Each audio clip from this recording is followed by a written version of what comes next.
because we've been working on a story for over a year.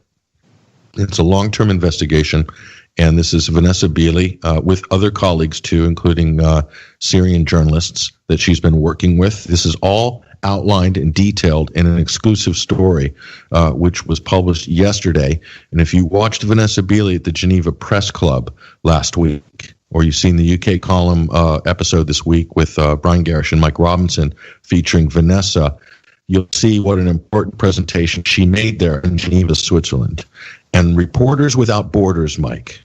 Reporters Without Borders, this Soros-funded NGO that's all for free speech and all this stuff, they went and threatened the Geneva Press Club to shut it down because they didn't want Vanessa to present her findings about how corrupt and the terrorist links to the White Helmets and the British government funding of extremist groups through these dodgy NGOs like the Aleppo Council and Adam Smith International and other quangos, let's call them. Well, and indeed, the pressure hasn't ended with the end of the end of the presentations either, because they're still putting pressure on the Geneva Press Club. They're still putting pressure on the president of the Geneva Press Club, Guy Matin, and you know, we've got to say a massive thank you and really. How impressed we are with the stand that this man has taken. Amazing. Guy Matin is the head of the Geneva Press Club. He went out on a limb to give Vanessa Beeley a platform, and also the other speakers there as well, Swedish Doctors for Human Rights and some of the other presenters. And that's a really brave stance. There's not many people these days, Mike, that will go against the machine. Right. Let's face it. Okay. And this guy deserves everybody's support if you can find him on social media. And he's a real hero. And he runs a great organization. And he is actually walking the walk, not just talking the talk about freedom of the press. He did it this week. And our hats off to this guy. Fantastic. Guy Matin from the Geneva Press Club. And the headline at the 21st Century Wire, the White Helmets and local councils, is the UK Foreign and Commonwealth Office financing terrorism in Syria with taxpayer funds? And there's a question mark on this headline, Mike, but when you read the article, that question mark all of a sudden disappears. It certainly disappears in my mind. It disappears very quickly because this is about as solid as a report as that you're going to get, showing actual links and money going to extremist groups via a daisy chain of dodgy NGOs. And when I say dodgy NGOs, Adam Smith International is a dodgy NGO. I think it's safe to say that. They've also been caught in a couple of other scandals. But also, Mike, I'm going to say this. I think they use dodgy organizations so that they can use them as the fall guy. If the thing goes wrong, if things go pear-shaped, they can set up someone like Adam Smith to take the fall, or somebody, and send them off on a golden parachute, and they'll recycle them back into government in a couple of years when things die down. But anyway, with this article, which is a fantastic piece of journalism, and thank you to Khaled Iskaf, a Syrian journalist, who's a great face there on Al Mayadeen TV as well, and other media outlets based in Aleppo. He's done great work on this and other stories as well. And Vanessa's just done a tremendous job here, Mike, of putting the story together. And it's also really specific and detailed in terms of specific faces. And there's a few characters in here that are hardcore terrorists, Mike. And they're right at the center of these so-called councils and organizations. And so essentially what the UK government and the US government and others through various NGOs have been, they were constructing a parallel shadow state in terrorist-held or what they called rebel-occupied areas in Syria. And they were hoping that the government would collapse in Damascus, and then, or at least that they would be able to hold on to, like, say, half of Aleppo and create this East Berlin, West Berlin situation. And Turkish government was completely on board with all of this, by the way, and they still are to some degree in Idlib, but that's a separate story, which we can talk about later. But there's plenty of links and evidence here, Mike. It's a pretty damning case, and it's so bad, Mike, that the The Guardian, had to do a damage control piece, which I think came out today's paper. It's Sunday the 3rd is the date on the article. It's funny because the BBC are supposed to do a panorama show tomorrow night called the Jihadis You're Financing or something like this. Yeah. And so there's the BBC apparently, and there's this kind of looks like this spat going on between the BBC and the government, and the Guardian's kind of in the middle, facilitating it, doing play-by-play. You know what this reminds me of? And it's exactly what this story is, Mike, but what they've done is taken a piece of it to avoid any focus on the white helmets. Firstly, they've taken a piece, so they're playing traffic cop, Mike, with the public. They realize they've got a scandal here, so now they have to divert traffic over into a cul-de-sac with a sort of minor player, which is the Free Syrian Police, this fake construct police force that was set up by the Western governments. It was supposed to be law enforcement when Aleppo collapsed on itself, but didn't happen, obviously. So this is what the BBC are doing. And so there's this little fight going on between, I believe, Andrew Mitchell. Right. So the Guardian says the BBC is facing a backlash against what are said to be the false claims to be aired by Panorama that British taxpayers' money intended for the unarmed Western-backed Free Syrian Police Force has ended up in the hands of jihadis linked to extremist groups. Well, that's only part of the story. That very well may be true, Mike. Yes, but it's a very small part of the story. It's a micro speck of the bigger story, but we've got the whole story, 21st Century Wire.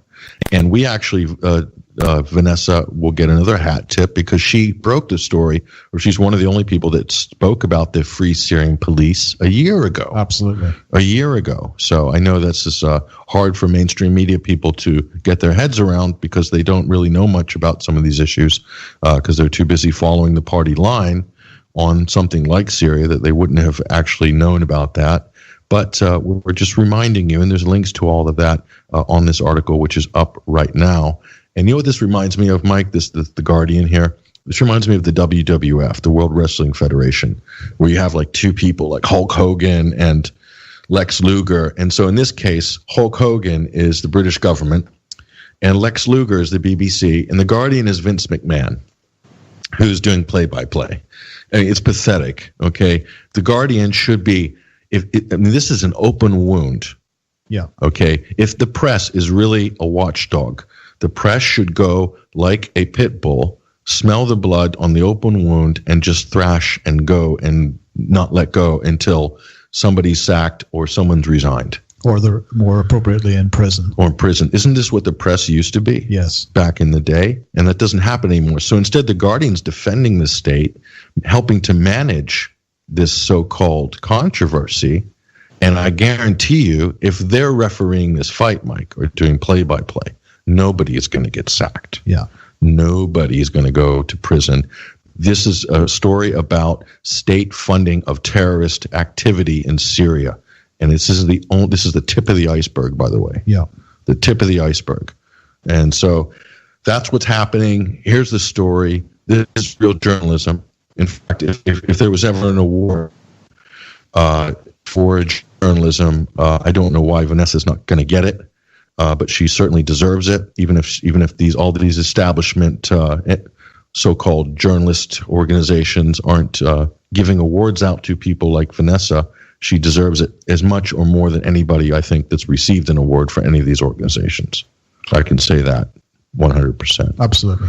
100%. And this story just kind of proves it. And guess what? You know it's a good story, Mike, when the person you're writing about just takes their website down because they've just been exposed.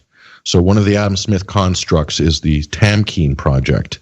And of course, after the Geneva Press Club presentation by Vanessa, they yanked their website down because they didn't want people to see what they were doing. Fortunately, if anybody is interested, they can go to the Wayback Machine, web.archive.org, and put in the URL project-tamkeen, that's TAMKEEN.org, and you can get multiple versions of that website going back a year or two. Mm-hmm. So I suggest people do that. Yeah, and we've got a link to that actually in this little screenshot there so people can see. But it's amazing all these little front organizations that were constructed with the idea that they were going to somehow, achieve regime change or destabilize the government to such a degree that it would collapse. I think there's still people that are deluded enough to think that this is still possible. Yeah. And there's still people in government running around. And why are they doing that, Mike? Because there's pots of money available. Okay. And when there's pots of money available, people get creative in how they describe the probability of the odds of the success of their subversive operation, whatever the project is. This was just one of many, okay? Integrity, Adam Smith International, Tamkeen. This is the tip of the iceberg. We've actually covered a lot more than this in some of our other reports. But this is a great story because it does connect so many different aspects of this shadow state building by the British government. And this is very similar to what USAID do out of the U.S. State Department as well. It makes it all official, makes it look good, makes it look like they're doing sort of helping the people. But what they are doing is facilitating, enabling, and giving a support net in terrorist-occupied areas of Syria.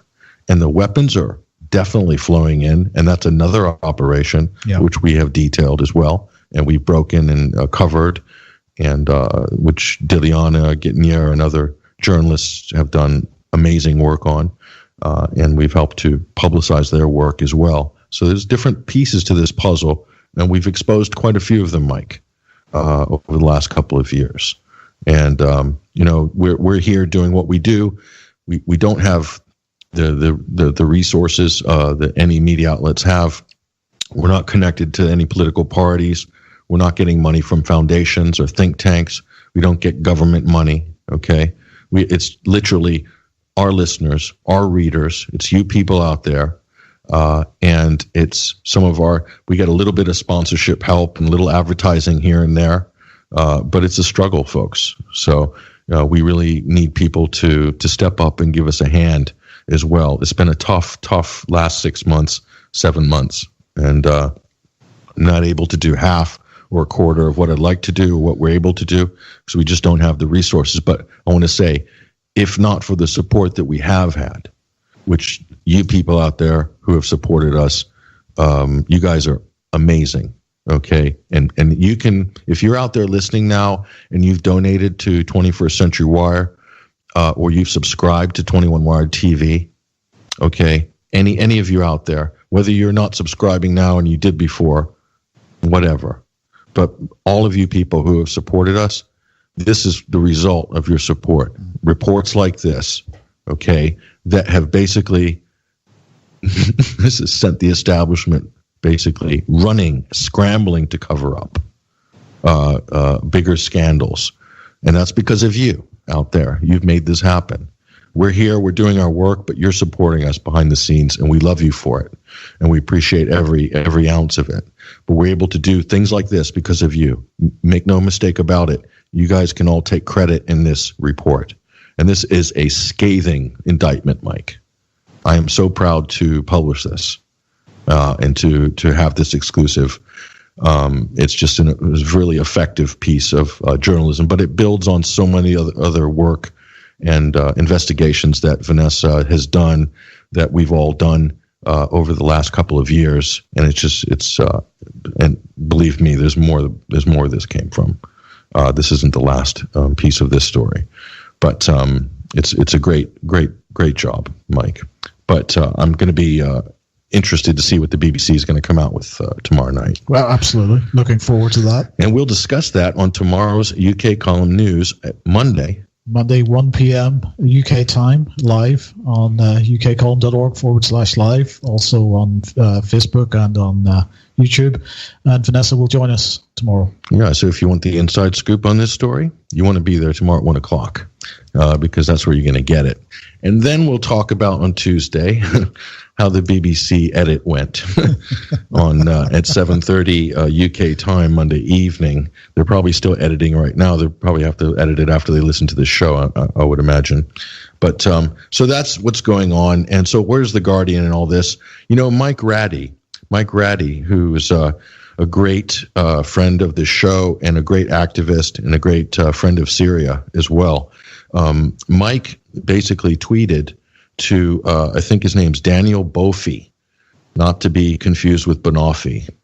Daniel Bofi of The Guardian, who basically put this kind of fluff article out about the BBC's, this WWF article about the BBC and the Foreign and Commonwealth Office and the government over this funding of jihadis by the British government. And the response from this Guardian journalist, Mike, was what? He said, "Is it snowing in Moscow?"